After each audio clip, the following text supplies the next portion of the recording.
So as you know already, our title is an exploration of the pediatric lived experience with cannabis treatment, raising awareness with health professionals and educators. And we're located in British Columbia. So this is a provincial study that we did. And there's our faces. I look a little younger. I cheated in that picture, just to let you know.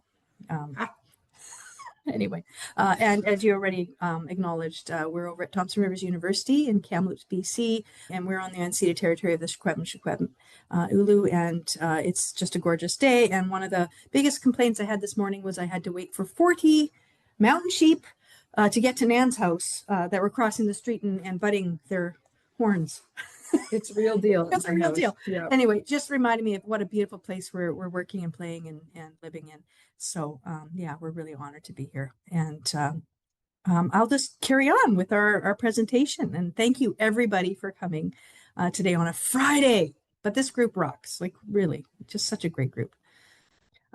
We have published our study. It's a 2005 study back in June, and it's in the Journal of Child Health and Care. And when we actually sent a copy, a PDF to somebody over there, please feel free to share it. It's open access anyway. And 2025. Yeah. And I just wanted to acknowledge some of the authors that were involved with this study, myself and Nan, of course, but Dr. Jane Haley is a pediatrician in Vancouver Island. We have Lindsay Lowe, who's now in her third year of med school at Queen's, who is a research assistant. We have Carly Pasquale, who's got her second master's degree, and she's working on neurobiology kind of work. And then Dr. Carolyn McCullum is down in Vancouver. She is a physician that actually has a medical cannabis clinic. So we had a really nice rounded group of authors that worked on this study that had all kinds of knowledge. And I will just put myself up front saying that I really had, when I started I'm a pediatric nurse background with community health, I really did not have any knowledge of medical cannabis coming into this. This was more about working with lived experience family in crises, what kind of stuff was going on, hearing Nan's story. So I came in looking at the good and the bad and the ugly, very, very neutral, with very little background with medical cannabis. And it has grown into a monster, hasn't it? I have done so many things since. And so, yeah, it's been an amazing experience for me. So I just had to put that out there. So please feel free to, even after this presentation, if you want to connect with me on this PowerPoint is my email, and it's also in that journal. I'm willing to work with whomever regarding this area because I don't plan to retire for a little while. Our background, and maybe I'll have Nan speak to it of why we did it and what we looked into just to get us started. If you want to share our ethics journey as well. Yeah, so when we began this research, it was long before cannabis was legislated in Canada.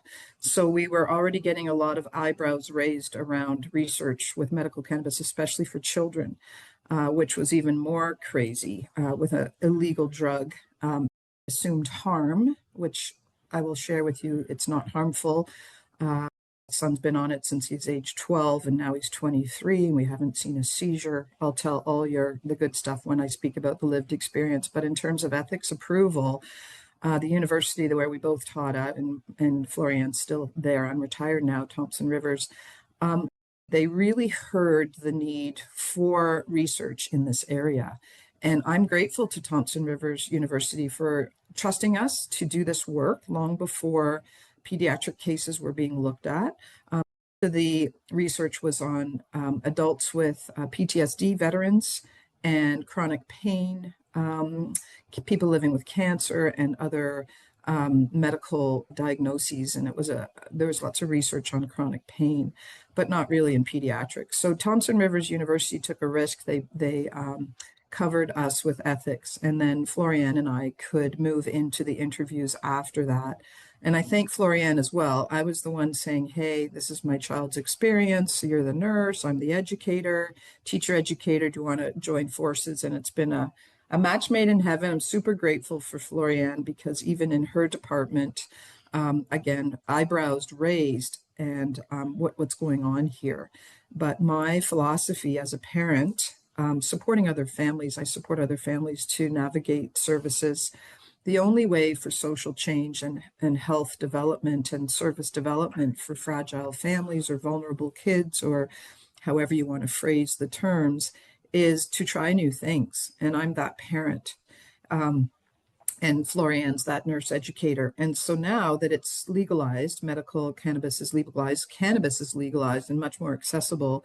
The mainstream is entertaining cannabis as an option for children because there's so many positive outcomes. It's not the cure-all for every child, but it is one of the options on the continuum of choices, is the way I frame it. And I thank Thompson Rivers for giving us the ethics. I'm sure they were having conversations in their research office about whether to do this or not. And now Florriann hosted a whole forum on brain health and included medical cannabis for children. So there's development. It's not mainstream like we'd like it to be yet. However, there are doctors that are specializing in this area and are comfortable making prescriptions happen. And Jane Haley is one of them, and so is Dr. McCullum. And so it's slowly trickling into the area of family medicine. And pharmacology is hearing lots about it too. So ethics did get approved. We went forward with the interviews, and it's been a really interesting journey now to be getting more attention, and certainly the publication helps. So just why we're really emphasizing the ethics piece is because we actually, and still till this day, hold the record of the longest ethics review and revisions. And it wasn't because we poorly written How things. many years was it? It took almost 18 months of back and forth. And I know that sounds crazy. We actually had my associate dean and dean come and speak. A few of the ethics review board members were themselves, and we shouldn't know who they are, but there was stigma big time. And I know that the previous speaker that you had last month spoke about that as well from Victoria. It's just there, and academics are still, on the fence about a lot of stuff. So we had a lot of pushback and a lot of, and we were not like giving children cannabis. We were exploring their experience with it, but there was just so much stuff there. And so we were the first to sort of deal with that. So that's why we wanted to let you know up front. That was kind of one of our challenges, I think. At the start. Yeah. At the start. It took a little time. We asked, up front, and again, really working with Nan, one of my biggest things was we have to go in as a neutral research team, even though we're passionate about supporting families and looking into this. Really looking at bias and making sure that ourselves were stepping back and really taking the time to hear what families had to say. And I know for Nan, it was probably tough to do that because it was so personal, but we really worked hard on that and asked the families, putting aside Nan's story, what their reason was for seeking medical cannabis treatment. And go ahead, Nan, and share what we got. So Florriann and I created a template of questions that was the same for each interview. I was trying to be obviously as objective as possible. The data collected was narrative data, and then we did analysis on it. I'll go into my positionality as a mother first and as a researcher second. And so I've walked the walk of raising a child with severe developmental delay, intellectual disability severe. He's 23. He's functioning as a 3-year-old. He has atypical epilepsy, autism, an anxiety disorder. So he's living with dual diagnoses, psychiatric and developmental delay. And he has sensory processing disorder, which isn't in the DSM-5 yet, but it's been a huge journey for me in terms of his sensory needs. So our family doctor was working with us for giving Weston some regulation and seizure treatment with pharmaceutical meds. And he was on a cocktail of 3 pharmaceuticals, bifentin, lamotrigine, and clonidine. When he hit adolescence, everything went crazy. And this is not that unusual with a dual diagnoses child and hormones. And what happened for my son Weston is he became very violent. And violence is no fun for anybody. So he was very violent with his younger brother, a brother 3 years younger. Excuse me. He was very violent with myself and his father. And I'm 5'10", not small. His father's 6'2", also not small.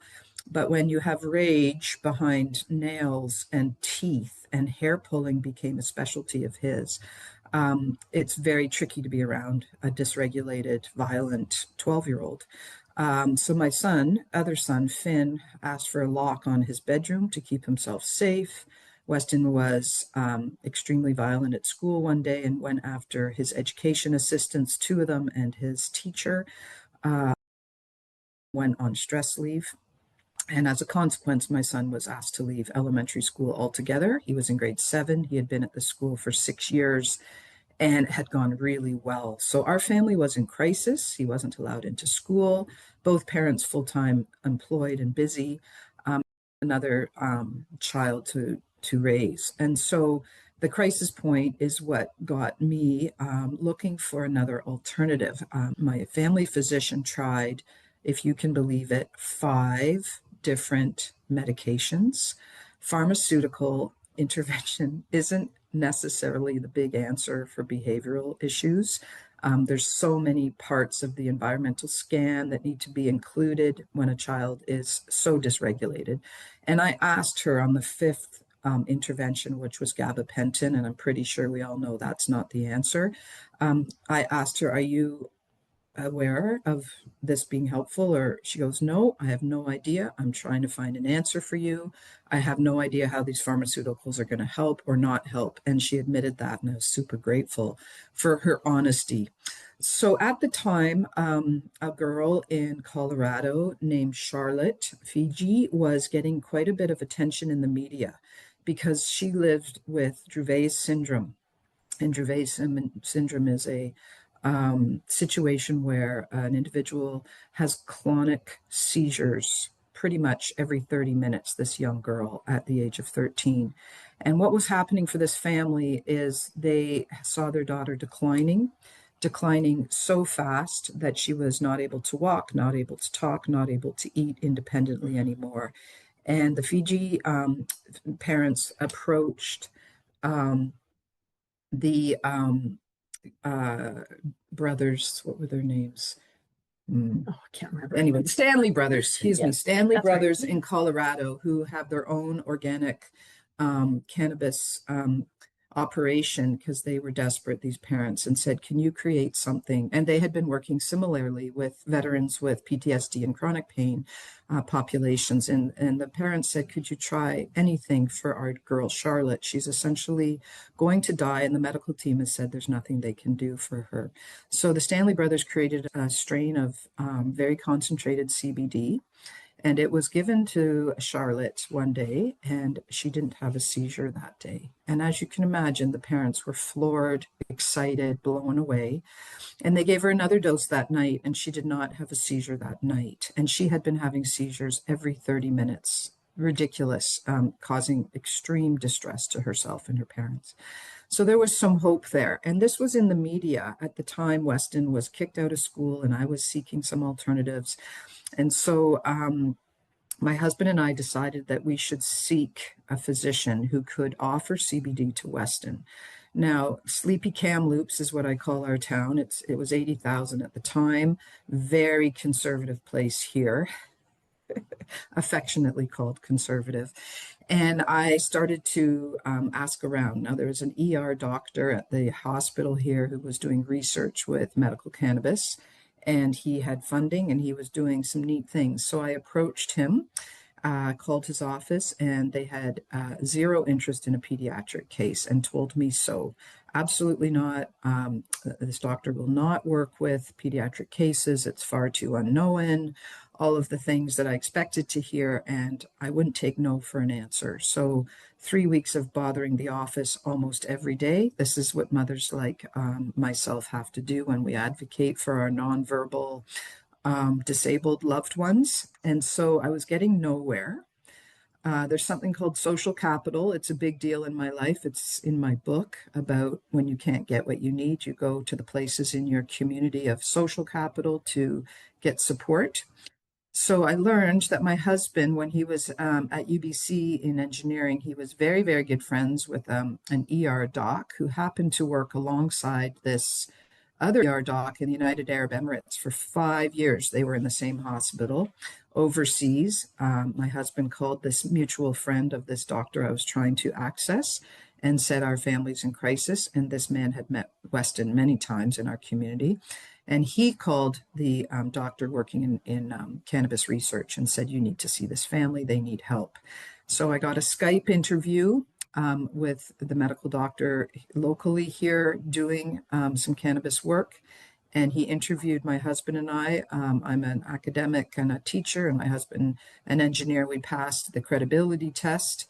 And he said, okay, bring your son in. I'll see you once. We went to see him for $350. We got a prescription for 2 milligrams of medical cannabis. And he passed me the prescription and said, now your journey is your own. At the time, he couldn't help us with dosing or administration. He just said, here's the prescription. So that was a big win. Then I went to a number of illegal dispensaries because that's what you do, talk to a lot of people. And Weston obviously wasn't going to be able to do an intentional inhale on a vape or a, what are the other way, or the dosing with cookies and gummies was just starting for edibles and it was not going to be controllable. But a tincture was what was being used for Charlotte in Colorado. So the tincture was the way to go. And I went to a legal dispensary an hour drive from here, where there's a town of many, many illegal dispensaries, Vernon, BC. And a woman there seemed to have a lot of knowledge. And she said, start with this tincture of high concentrated CBD. And the doctor said, I want to supervise your child through email daily. So when you start the tincture, this is how it's going to go. 1 drop, email me. 1 drop in the afternoon, email me. 1 drop for Weston, no change. Doctor, we don't see any change. He's still dysregulated, very anxious. Next day, 2 drops morning, 2 drops afternoon. Carry on, 4 drops. We noticed a calmer kid. Emailing the doctor, okay, twice a day, 4 drops. That is now 11 years ago. Fast forward, that dispensary got closed when the Canadian legislation came through for medical cannabis or cannabis being legalized. And 5 dispensaries later, I'm with a 3rd generation grower who's local around here. She creates this customized tincture for Weston.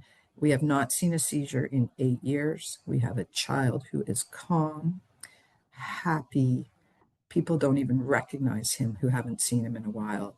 And he is a success story. I have referred other families like mine to this doctor who will see them, and Dr. Haley in Vancouver, who's a pediatrician and doing this work.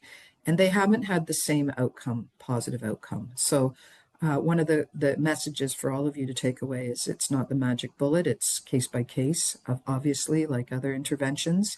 However, I have weaned my child off of those 3 pharmaceutical medications. He's pharma-free and he's unbelievable. And so this is why I have such a commitment to the research and to the messaging to healthcare providers that medical cannabis for children with neurodevelopmental diagnoses, identities, is one possible option. It's not the option. However, it's an option and needs to be something that people are comfortable with.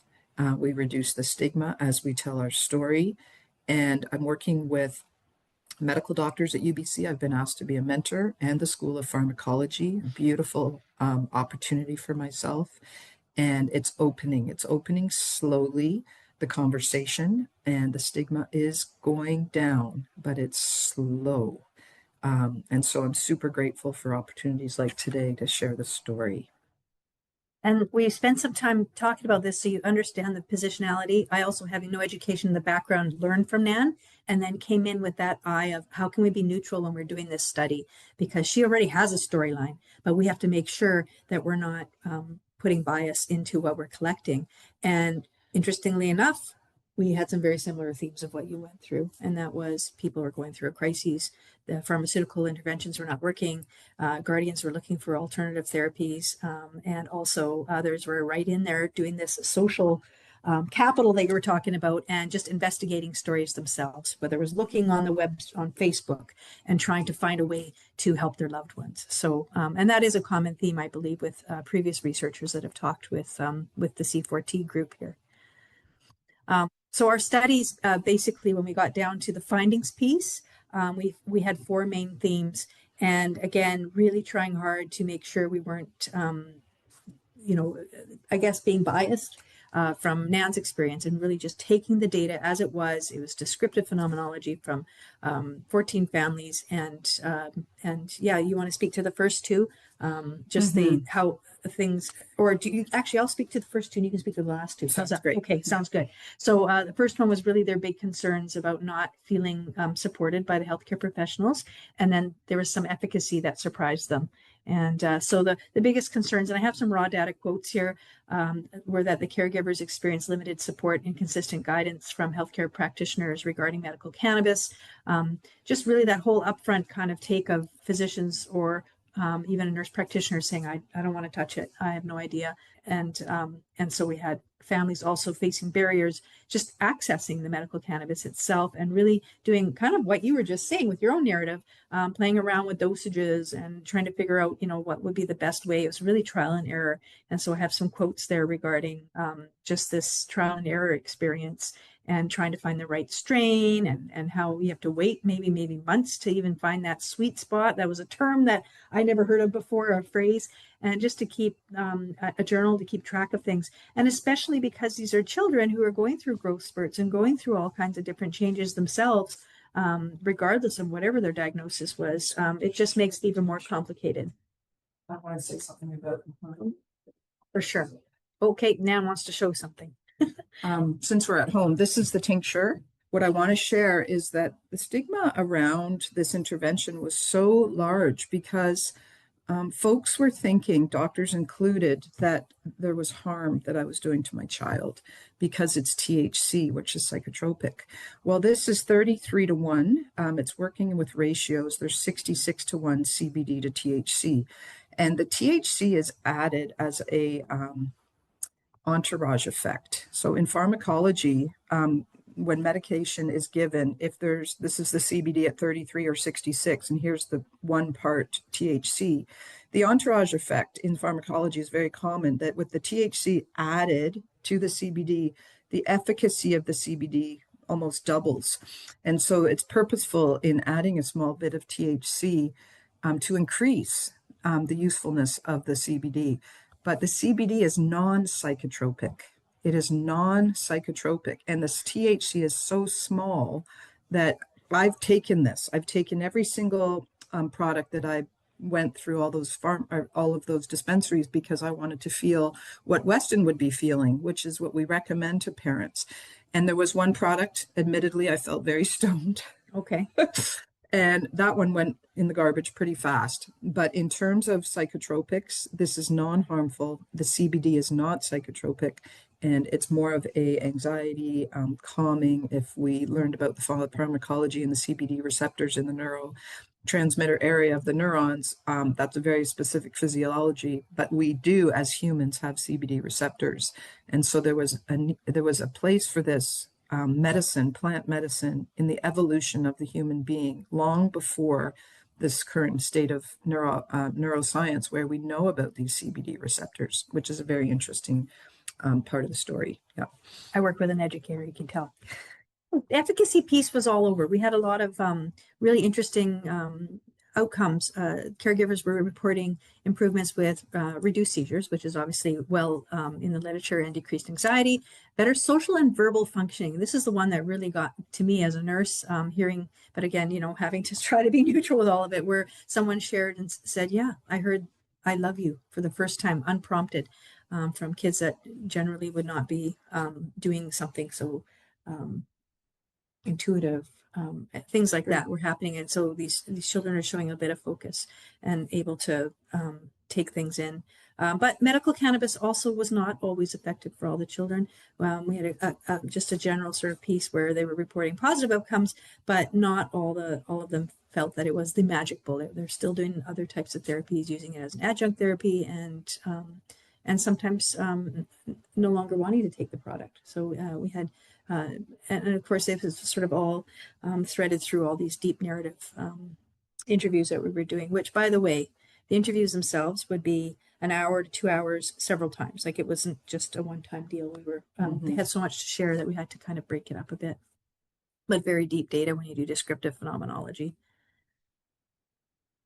Would you like to share about the caregiver positive experiences? Okay, so I can't remember what the number of intersections were, but we did member checks and we did have a lot of validity.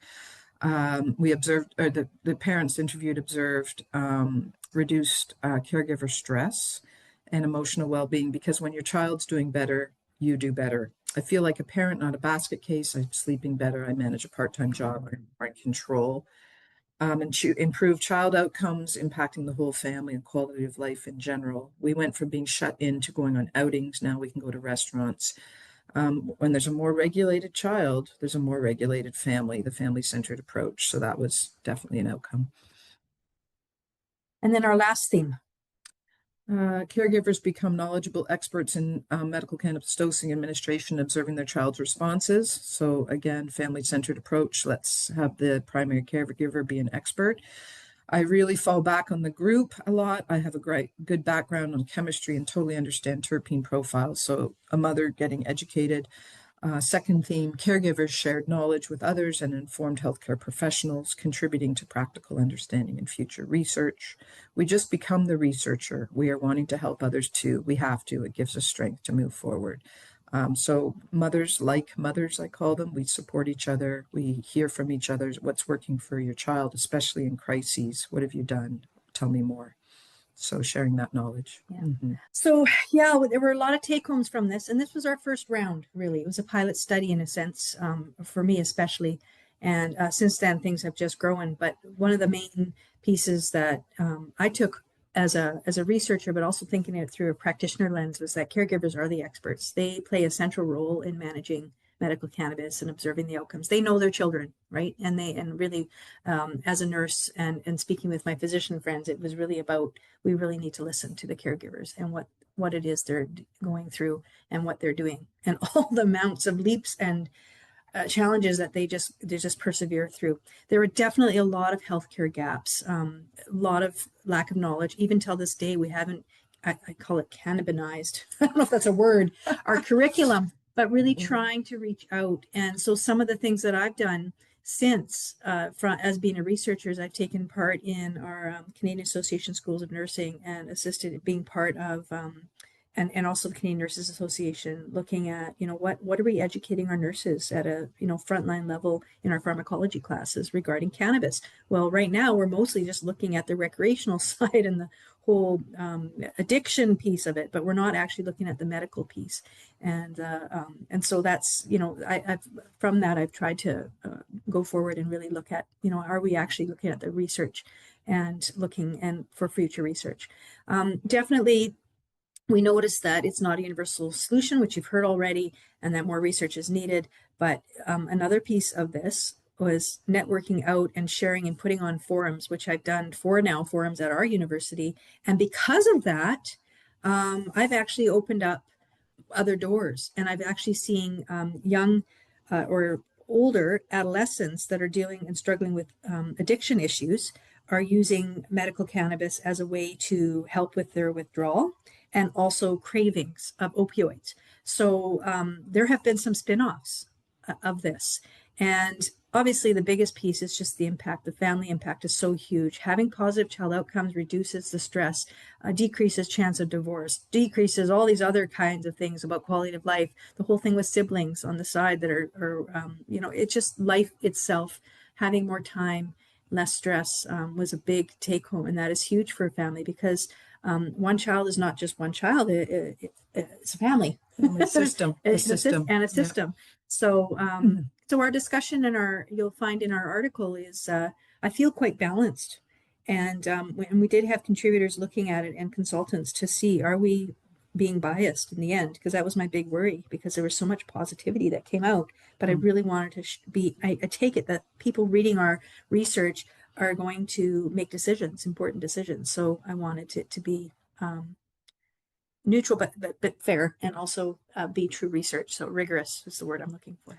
I think the main message we were trying to offer is that medical cannabis for children and youth, neurodivergent children and youth is one option for families, is not the only option, and that healthcare providers can be a part of the conversation to offer the option to send a family to a provider such as one of these pediatric consultants who are comfortable with prescribing because they've had the training. So it's moving out of fear and stigma into possibility and an option for health. And I believe that's the message that we are trying to portray here is let's consider it as an option for the particular family, crisis or no crisis, and see how their loved one responds. And it's not the magic bullet. It's really dependent on the individual. The trial of trying drops of tincture, it's evident immediately whether or not this will be helpful. You can see it immediately with the tincture. And so a family would know right away. And the 3 families I've referred to, these pediatricians, none of them are staying on it. Not one of the 3 that I said, hey, this has been my experience. These are the people that can help you. And the 3 that I have offered the support system to through the medical community have not stayed on it. So there's an example of it's not for everybody. Mm-hmm. My child is a different person because of it. I'm super grateful for that. Mm-hmm. And since we've published, we've also come across some new research and work that is happening where even within our local community, we're now seeing also the raw forms of cannabis. So this is THCA and CBDA, where there's no warming up of anything. And it is actually the plant itself has been helping with anxiety and doing some other interesting things. Very, very new research, but that is definitely something that I encourage any of you out there that are looking into working more in medical cannabis and doing some future research to really look at the raw forms, because that now seems to be where families are also. We're in British Columbia anyway, we have people growing their own cannabis in their home, 4 plants each, and they are creating smoothies for their children. And this seems to be also helping. So families are experimenting as researchers and also looking into this. So this would be a new area, I would say, to look into, if some of you are not doing that already. I'll just share that the literature that I've been in touch with, there's a lot of literature and rigorous research on cannabis intervention for epilepsy and anxiety. Those seem to be the 2 conditions that medical cannabis for children and youth they're seeing positive results, especially drug resistance epilepsy. The literature is quite rigorous on that one. So in terms of a child and a family living with epilepsy and anxiety, it seems that the literature is the most comprehensive in those 2 areas. Yeah. So that's an offer I'll leave you with. Yeah. And I apologize. I wanted to get back to my references, the most recent ones, but it doesn't seem to be working. But it's there in the PowerPoint. And one of the studies that is in there is an MBA student I worked with who actually looks at the pathways of access for medical cannabis. So that would be the Shaw article. I really recommend if you're looking at the various pathways that families have to take to get access to medical cannabis after they get an authorization from a physician or a nurse practitioner, which nurse practitioners in British Columbia can do, by the way. It's just wide and varied how people are getting access to it. So that's an interesting other study. I'd like to really thank all of you for listening today, and any folks out there later on YouTube that are watching. And it's tireless work, but it's good work, and really super grateful to the families that shared their experiences with us. I did not know any of them. They were absolutely arm's length. It was a true study of meeting people coming to us. The recruitment took a long time as well, but it's just the way it goes. And people sharing their stories, it is a scary thing to do sometimes for people, but they're so passionate, and I appreciate it. Thank you, everybody, for listening. Yeah. In the front part of the PowerPoint are the contacts for both Florriann and I. If you want to reach out with any more questions or comments,